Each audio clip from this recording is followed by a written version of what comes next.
I don't know that there should be this much confidence in them, given that this is Brock Purdy's biggest test. I mean, now he's going toe to toe with a quarterback who just went 25 of 33 for 305 yards, 4 touchdowns, no picks. Dak, by the way, was second in the NFL in interceptions this year with 15. But he didn't throw one against the Bucs on Monday night. Played what some are calling his greatest game on the road in the playoffs against Brady. I mean, I guess you would say Micah Parsons, the best defensive player Brock Purdy's faced. He played Max Crosby a few weeks ago. But both in opponent and in kind of the guy, the gunslinger on the other side, this is another level for him. Did you see Pete's quote after the game? I saw Nick Wagner tweeted it out that honestly, it was a little weird that he said the first part, but he's like, we didn't quite realize how athletic Brock Purdy was. We didn't view him as a scrambler, but every time I looked up, it looked like Fran Tarkington running around.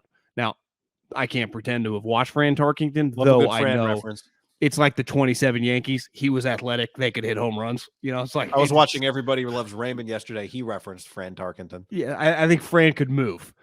So one thing Brock Purdy and what Pete was alluding to is like, we couldn't catch him. And I rewatched that game yesterday, and it wasn't obviously just some of the throws that ended up going to Mitchell, that went to McCaffrey, that went to the one Ayuk dropped. It was a lot of throwaways, and he's done that pretty consistently. And these guys have gotten really close.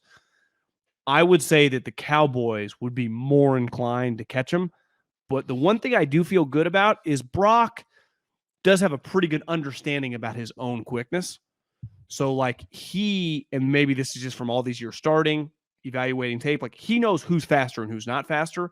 The only thing that would concern you a little bit is when the scramble starts, sometimes it starts with a 360 or like, I'm going to go left and I go back right. And that I just back to the defense. Yeah. I would say it's hard, right? You don't want to,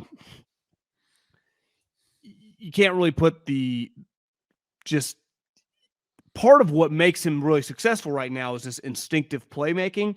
But I just think he has to be pretty careful. And the better teams you face, the more speed you play on defense, you got to be cognizant of making mistakes because it was different. I'm not comparing what we're talking about to this play, but there was a play in the Buffalo Bills game where a guy came untouched and Josh Allen looks last second, and it was a great play by the defender, hits the ball as Josh is going to tuck it.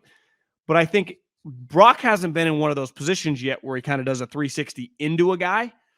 And that's what happened in Buffalo. Ball hits the ground, Big Heavy picks it up, walks into the end zone. It's 7. Like that's the type thing. The Bills, people like the Bills-Dolphins game was really close. No, the Bills outgained him by 200 yards. He threw 2 picks that led to 2 field goals, and he had the fumble 7. That's 13 points. Like in these playoff games, what was the final score last year? 49ers, Cowboys, 21-14? Like this, most of these games are not going to be what just happened with Seattle.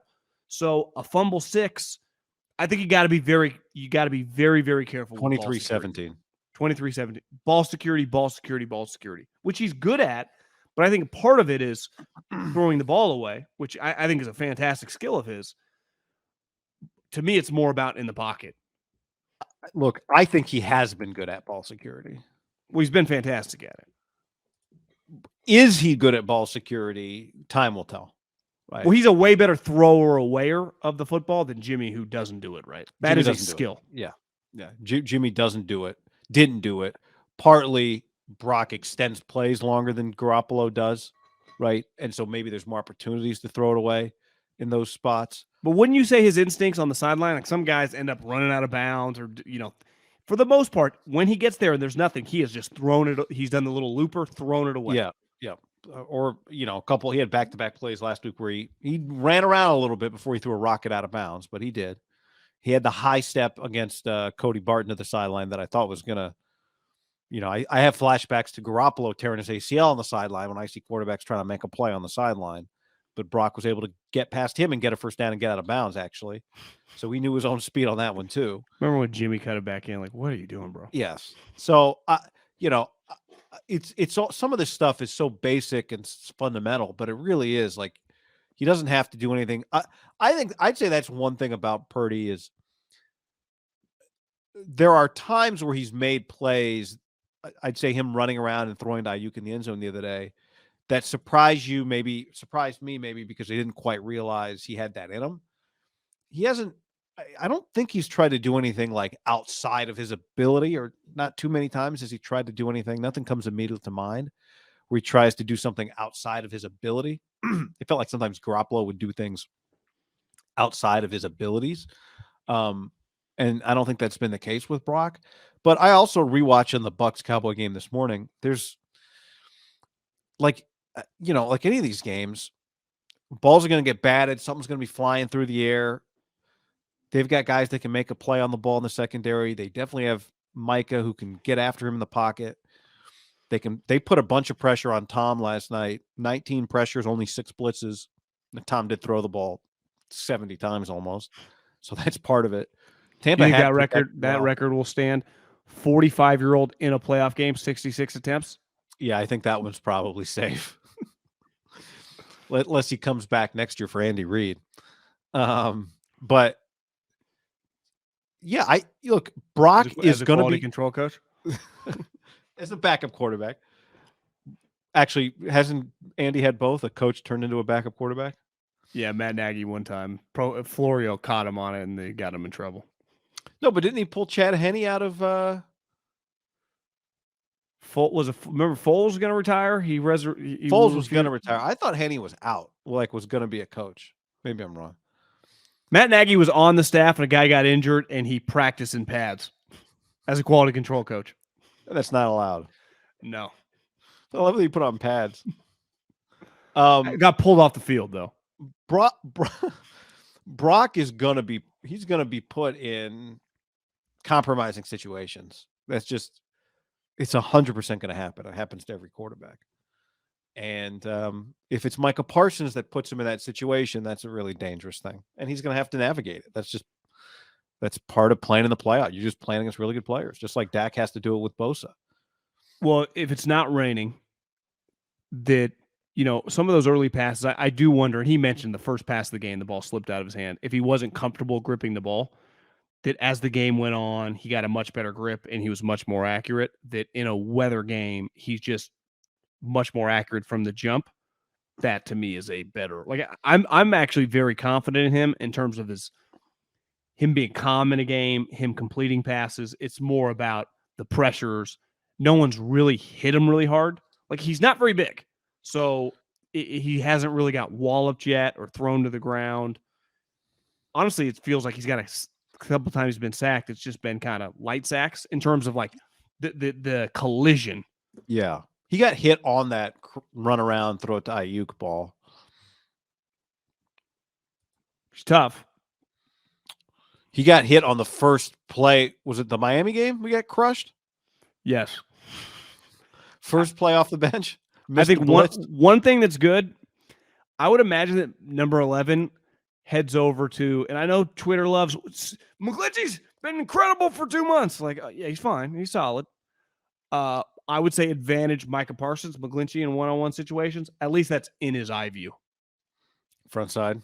He can see it coming. And he loves spinning left. So, and a couple times in that game against Seattle, they left Juice in there to pass protect. I think sometimes they're going to have you're going to have Kittle chipping over there. You'll have Juice leaving in there. Yeah. I think you'll have a plan because 11's going to get the 97 treatment. And you can run at him. You can run at him. That's, Tampa is historically bad rushing the football. I didn't look at the end of the year, but at one point during the season, I think they were averaging 62 yards per carry. No team. We'll check. I think it's possible that they were the worst rushing team to ever make the playoffs, Tampa. Because during the season they were trending to be that if they were going to be a playoff team, the worst rushing team to ever make the playoffs. And Mike Allstott couldn't have been happy about that stat. No, work done. Not happy about that stat. Michael Pittman. Oh, good one. Damn it. He's a dog. Who else can I get? Who else is there? Bucks backs. Nothing's coming to mind. You got anybody? It's just those guys to playoff Lenny. There's a big gap in between. I don't know any of them. That was a good pull, Michael Pittman. but that's obviously not, the Niners recipe is very different than Tampa's recipe. That's one thing. Daryl says, who do the Cowboys have to stop McCaffrey or Debo or Kittle or Ayuk? It's an emphasis on getting the ball out quickly. Some good name drops in there. Muscle Hamster, Boise State guy. We forgot about him. Yep. Thank you. Also, Pro Bowler Clifton Smith. I don't think really played running back, though. Was more of a kick returner. He was a Pro Bowl returner, yeah. Cadillac. You're right. They had LeGarrette. It's good names, guys. This is why we depend on the people. Yeah. Well, you need the chat sometimes. Cadillac. Head coach Cadillac. War Eagle. So, I think it's too simple to say that Brock just has to not make mistakes, because that's not. I know historically that's kind of been the way we've talked about Jimmy, but most games that Jimmy played were not the Vikings NFC Championship game. Like most games that Jimmy played in, even he had to make plays in order to win. And this week you're playing, albeit with your defense, not the Bucs defense, but you're playing a Dak coming off a career game. And Brock is. You play quarterback long, you got to have to make plays. And he has been. I'm not saying he's got to do anything differently than what he's been doing, but what he's been doing has been pretty special. And, it's a rate of touchdowns and no picks that is pretty crazy. And that's what you're asking him to keep doing. I mean, guy, two of his touchdown passes to the two running backs were on crazy kind of scramble dump off plays. Yep. And it's remarkable to rewatch, but it is a little broken play, which is awesome that he has that in the bag. It's just, how consistently can you do that the farther you go along in this deal? Right? There is a balance of, and luckily he's a good pocket quarterback. They hit that deep dig route. I read some of Ted Nguyen's article multiple times. He's very comfortable doing that. Brandon Ayuk over the middle of the field, right, running like this big kind of loopy in route. And those were two explosive plays. Him and Ayuk have had really good chemistry. I think sometimes if the pass rush is getting there a little bit, and Seattle was actually doing a pretty good job, number 10 coming off the edge, I wonder if they're a little more inclined to leave Kittle, in to help out. And that's where I wonder, because like one thing the Cowboys last night, Schultz hitting the seam.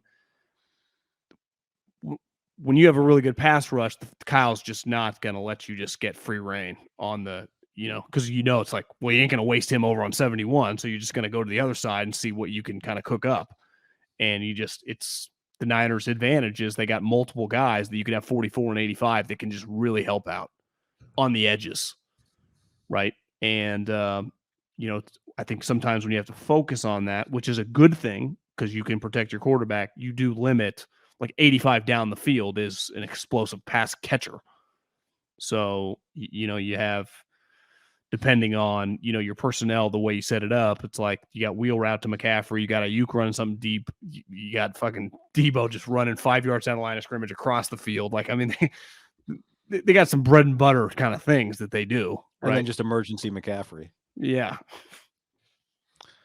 Well, the other fact, you remember one of the big storylines? That's where I think that's where back to the advantages. I think you can do some of these scheme plays against a defensive coordinator that I think Dan's a lot different than he used to be with, obviously with Seattle Kyle. And then with Atlanta, just that Seattle defense. They're much just reading about them. It's not like breaking down the scheme. They're much more multiple than just what they historically ran in the Pete Carroll defense. But this is a week where like Kyle should have some of those like fake wheel route down, like some of those type plays because he has the extra time, which designer. I would guess he's in that fucking lab right now. Why are blitzes designer, but offenses don't get designer plays?